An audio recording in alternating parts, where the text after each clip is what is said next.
The Bible Treasury. A monthly magazine of papers on scriptural subjects. Article 14, Volume 7, 1868 and 1869. The glory of the only begotten. The Word was made flesh, and dwelt among us, full of grace and truth. 1868, 161. This was the manifestation of the Christ as Son, and declared through the Spirit by John. And it is this glory, this fullness of grace and truth, which shines throughout the public ministry of the Christ as recorded by John in chapters 1 through 9.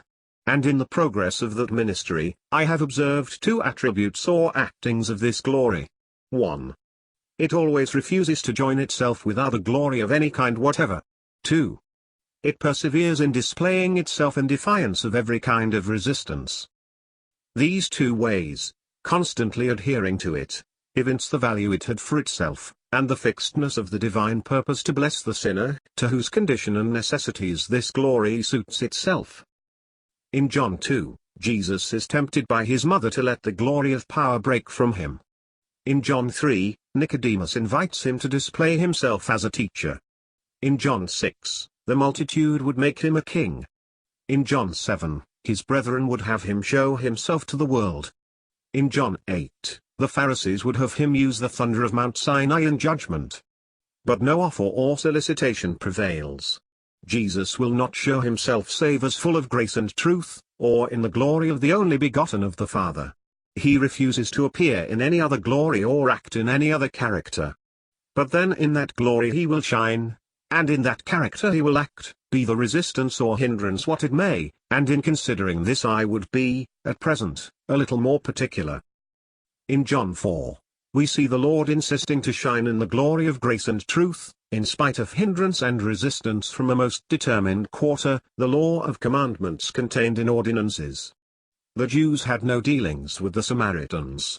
But Jesus, the Son of God, shines with as bright and diffused a beam in one region as in another, refusing to be hindered. In John 5, the Lord holds on his course in the same simple undistracted character, in defiance of fear or danger. The Jews sought to slay him, because he did these things on the Sabbath day. But his answer to such danger or threatening was only this: My Father worketh hitherto and I work, and on he goes, still he perseveres, as the witness of the way of the Father or the grace of God, though this might only sharpen the enmity and dispose the Jews the more to seek to slay him. In John 6, this peculiar glory, by which alone he was tracking his path, again has to meet us or hindrance. The Lord evidently feels a great moral distance from the multitude. They were very much, as we speak, his aversion. They had stirred some of the holy loathing of his righteous soul. This is evident, and this the heart knows to be a sore hindrance. But this does not hinder him from maintaining the display of his proper glory, which was for their blessing. Labor not for the meat that perisheth, says he to them, but for that meat that endureth unto eternal life, which the Son of Man shall give unto you, for him hath God the Father sealed.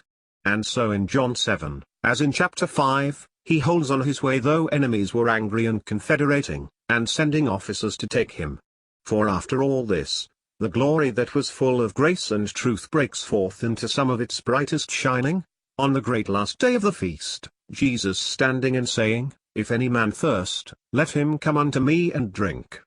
What vigor in the purpose must there have been which could have thus borne it on in triumph through such a series of opposition and hindrances. And so, to the very last, I may say, this glory appears in unmeasured regions. Jesus passes by. John 9, he goes wherever he may go. But it is still in the same character. Change of clime, so to speak, makes no difference. The glory is still full of grace and truth, the glory as of the only begotten of the Father.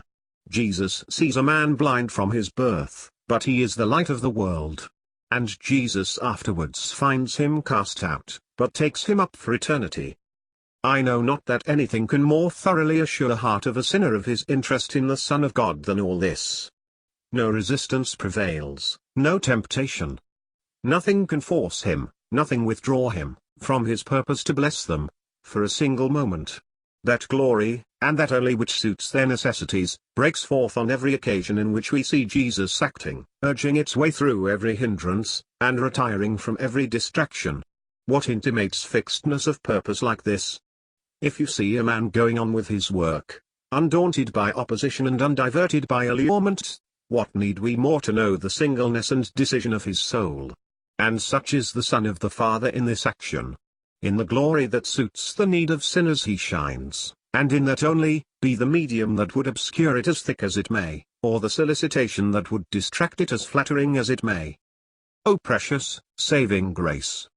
How does all this, in other language, tell us that God has found it more blessed to give than to receive? Jesus was the Word made flesh, God manifest in the flesh. And had he pleased, as these chapters show us, he might have received the praises of men, the admiration of the world, the crown of the kingdom, but he passes all by, fixed on the one purpose of carrying out the blessing to poor sinners.